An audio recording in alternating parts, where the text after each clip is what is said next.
Camille, je suis infectiologue à l'hôpital Laveran dans le service de pathologie infectieuse et tropicale, et professeur Simon m'a proposé de vous parler ce soir de ma mission en Guinée-Conakry dans le cadre de la lutte contre l'épidémie Ebola. Donc je suis partie en Guinée-Conakry de mi-janvier à mi-mars pour environ un peu plus de 2 mois.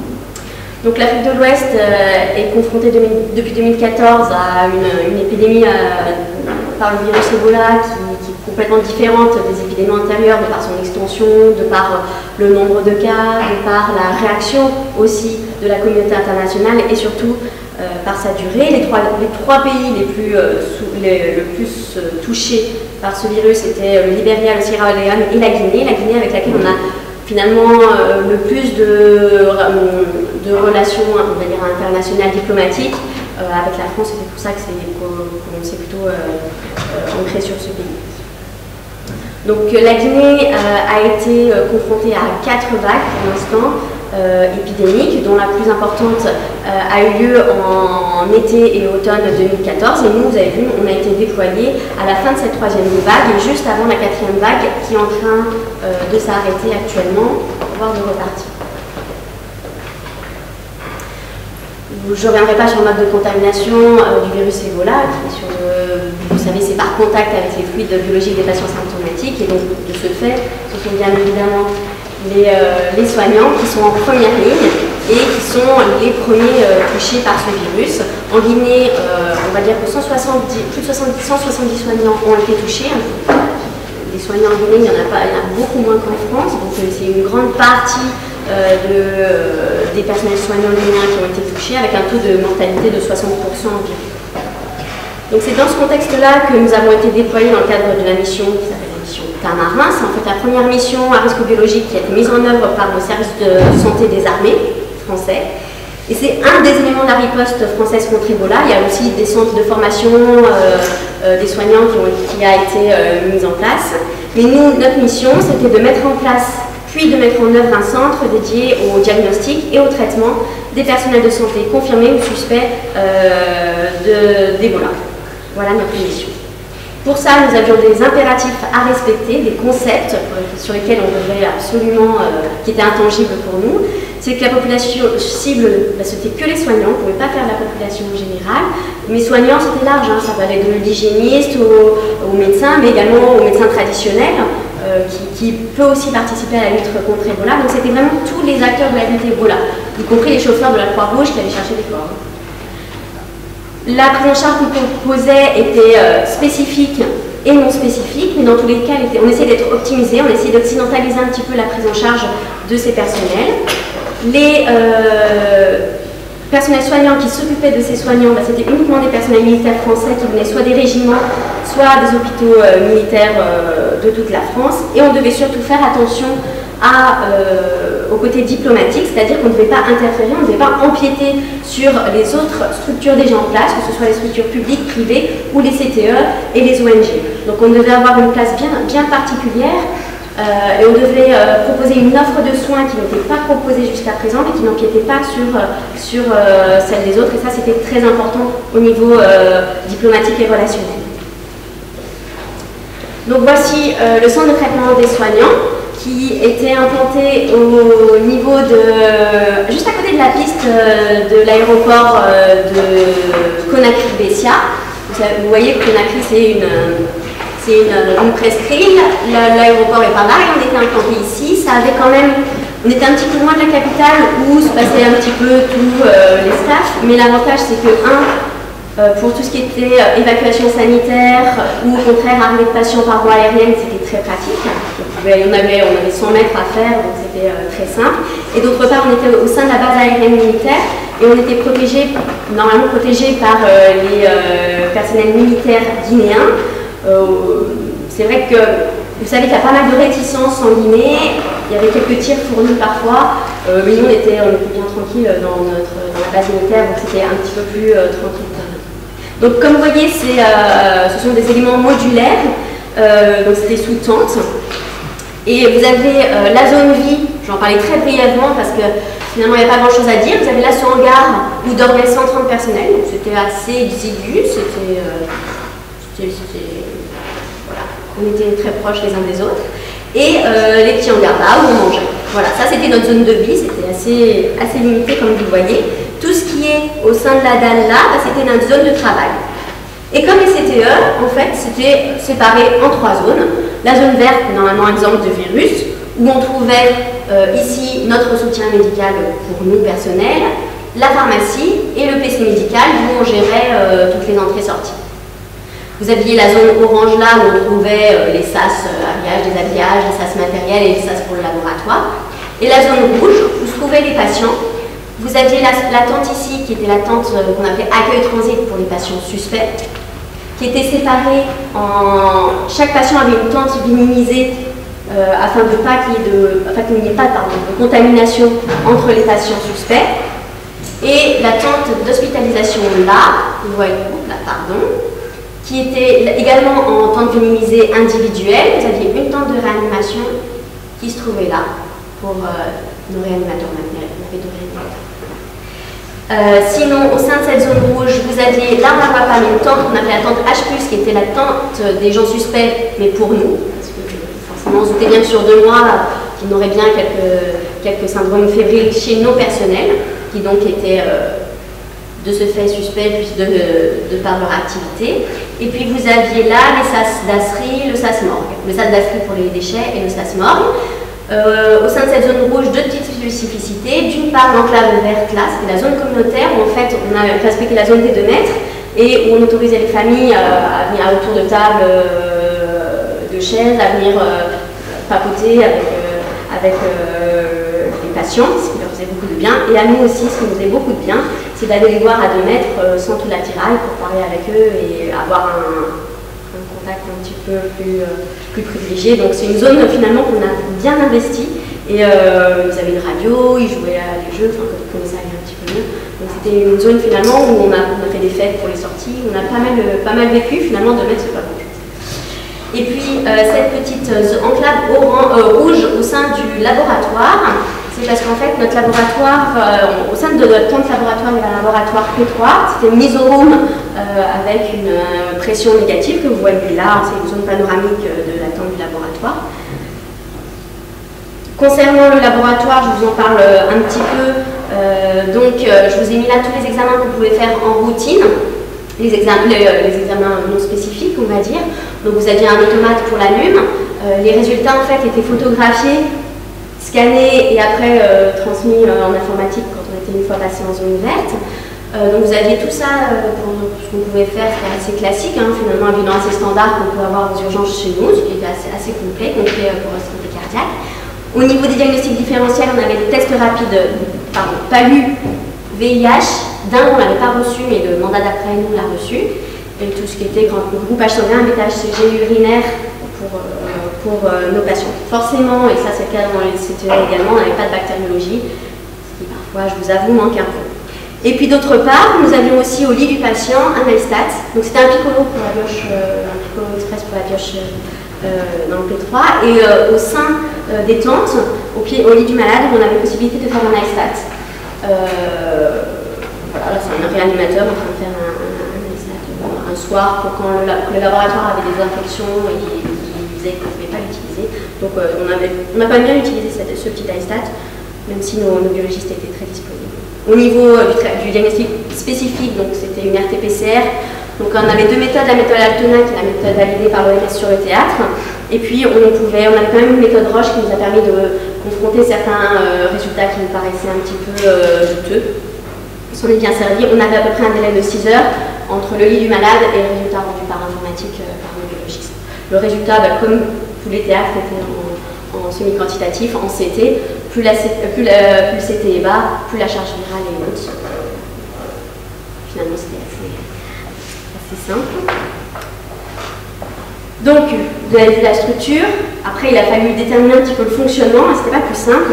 Donc, bien évidemment, comme dans tous ces centres, la priorité c'était la biosécurité. D'une part, pour éviter de se contaminer nous, et puis aussi d'éviter la transmission entre les patients suspects. N'oubliez pas qu'il y a des patients qui arrivent indemnes dans la tente accueil du transit et qui reviennent une semaine plus tard, Ebola positif. Ça, pour nous, c'était vraiment hors de question, comme pour tous les CTE, on essaie vraiment de faire attention attention à ça. Mais vous voyez que là, c'est un de mes infirmiers qui est en train de piquer. C'est très petit, la tente c'est pas très grande, ça fait 1,50 m sur 2 mètres. Il y a une petite table qui doit faire ça. Vous avez le tube pour désinfecter, vous avez le pot pour désinfecter le tube, le pot pour les objets piquants, les dasseries. Ça devient vite assez compliqué à gérer et une erreur est quand même vitale. Donc concernant la biosécurité, on avait un équipement de protection individuelle qui est à peu près similaire à ce que vous avez pour aux urgences. Les couleurs sont un petit peu différentes. On n'a rien choisi du tout, on a fait ce qu'on aimait, mais voilà, c'était avec des surbottes, sur-cagoule et cagoule, et on avait 3 paires de gants, la manchette, une paire de gants, 2 paires féminisées, une manchette, une paire de gants, plus la paire de gants latex que finalement on utilisait comme pour changer entre chaque patient confirmé.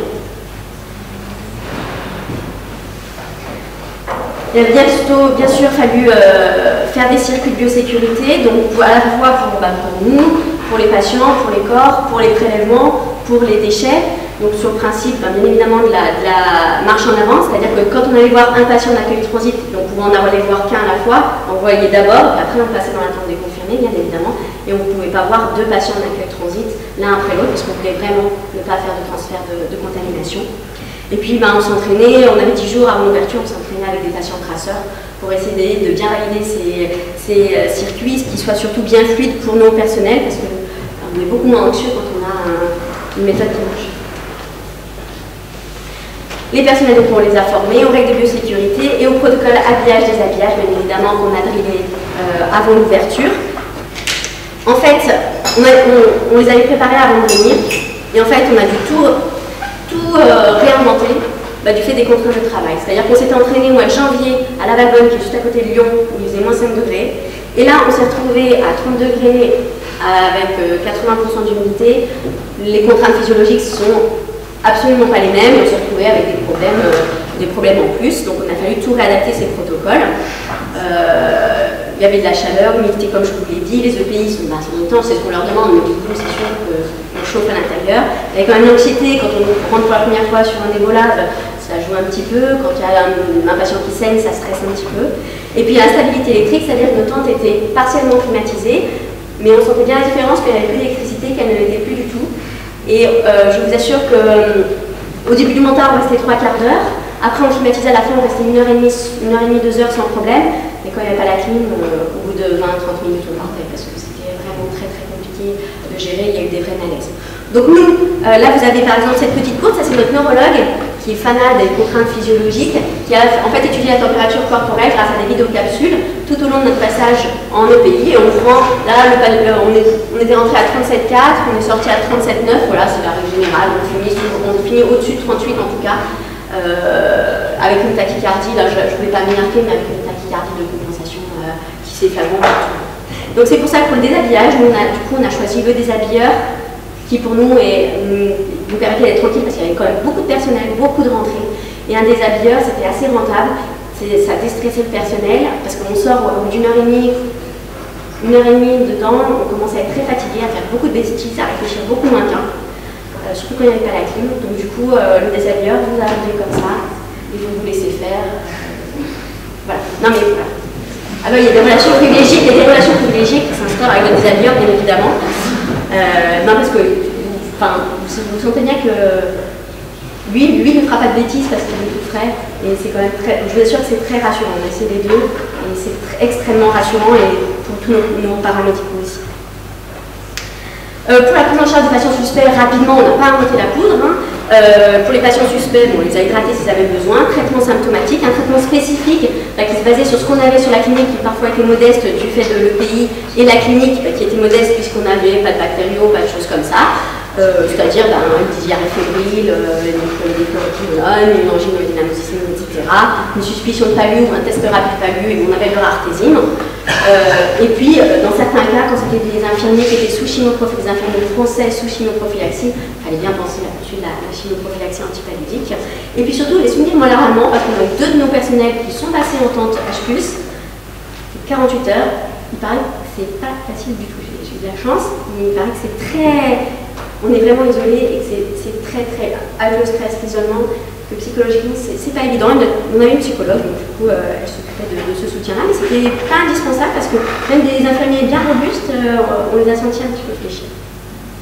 Pour la prise en charge des cas confirmés, au niveau du traitement spécifique, on avait le favipiravir, vous savez, qui est cet antiviral japonais qu'on avait dans le cadre de l'étude JIKI, dont les résultats préliminaires ont été publiés, et la transfusion de patients guéris qui était faite à Donka avec le concours de l'établissement français du sang. Au niveau du supportive care, là c'est pareil, on n'a pas réinventé, hein. Que vous dire, à part l'hydratation, on pouvait passer l'hydratation intraveineuse qu'on essayait de muscler un petit peu, et traitement symptomatique. L'antibiothérapie pour nous a été systématique, soit par kilomètre, mais plus souvent par roséphine ou roséphine tragique en fait. Les antipaludiques, si le test rapide était positif, ou si on avait un gros test avec un palu. La nutrition, le soutien moral. Et puis au niveau des soins intensifs, on pouvait proposer des petites choses en plus que les CTE, c'est-à-dire qu'on mettait des VVC et sur les graves on les a mis systématiquement, ça permettait de bien augmenter l'hydratation et d'être certain de ce qui se passait. Des sondes urinaires pour surveiller les urines. On avait des amines qu'on n'a pas trop utilisées en fait. Des kilos on en avait, et on a essayé le plasma cryo, vous savez qui est ce plasma cryo léché qu'on utilise chez les patients qui saignent plutôt en traumatisé de guerre, mais qu'on d'essayer là pour apporter des facteurs de coagulation aux patients. Et je terminerai par ça, des soins palliatifs, franchement, il faut vraiment y penser. Ebola, c'est une maladie extrêmement douloureuse, très stressante, parce qu'ils ont leur tête jusqu'à la fin, ils ont très mal. Donc vraiment, il y a un moment où on sent qu'on ne peut rien faire, il y a une petite bascule à faire, il ne faut pas tarder non plus, parce qu'après c'est trop tard. Donc voilà, donc on a ouvert on est arrivé le 14, on a ouvert le 23 à 8h, et puis en fait à 7h50, on avait un coup de fil de MSF, du CTE de l'Emzéricorée. L'Emzéricorée, vous voyez, c'est en Guinée forestière, c'est tout le monde là-bas, donc forcément elle est venue en avion, et c'était une infirmière française qui avait une diarrhée fébrile. Donc à 16h, elle est arrivée, donc dans un joli caisson, hein, vous savez, pour transporter dans les avions, c'était un caisson, on avait plusieurs caissons là, c'est le caisson dur, qu'on a accueilli donc à 16h, et que finalement c'était une diarrhée fébrile, ça s'est bien passé, elle était négative, mais bon, pour elle comme pour tous les autres patients, et ben, c'était quand même, pour nous aussi surtout, c'était quand même le début d'une grande aventure. Je vous fais un petit point sur les activités du CTS qu'on a fait donc du coup 1 mois et demi qu'on a eu nous la mise en route qui nous a fait un petit peu de temps. Donc on a eu 27 patients pris en charge, on a eu 14 cas confirmés dont 5 décédés, et on a eu 13 patients suspects dont 2 qui étaient de chez nous. Je vous ai mis remis pour les cas suspects, vous savez que les cas suspects c'était un critère épidémiologique, c'est-à-dire un facteur d'exposition, et soit la fièvre, soit 3 signes cliniques. Ça c'était ce qui était reconnu en Guinée, c'était national. Alors au début de notre mandat, finalement, on avait surtout des patients suspects, et puis à la fin du mandat, on avait quasiment que des cas confirmés. Alors bien sûr, au début, je pense qu'il y avait un petit effet de mode, c'est-à-dire que les ONG, elles ont su qu'il y avait ces tests qui étaient ouverts, et on envoyait quelques infirmiers pour tester, mais pour voir comment ça se passait, etc. Puis, finalement, après, l'épidémiologie nous a rattrapés, et comme c'était la 4e vague qui commençait, finalement, on a eu quasiment que des cas confirmés. Concernant les cas suspects qui n'étaient pas confirmés, dans les cas suspects, il y en a seulement un qui a été confirmé Ebola. Tous nos autres cas suspects n'étaient pas Ebola. La plupart du temps, c'était des infirmiers, notamment des infirmiers des ONG, des infirmiers français ou occidentaux. Et finalement, ce qui était intéressant de voir, c'est que la fiabilité de l'évolution des facteurs d'exposition, c'est que quand on reprend ces patients, ils n'avaient pas eu d'AEV, il n'y avait pas eu d'exposition communautaire, etc.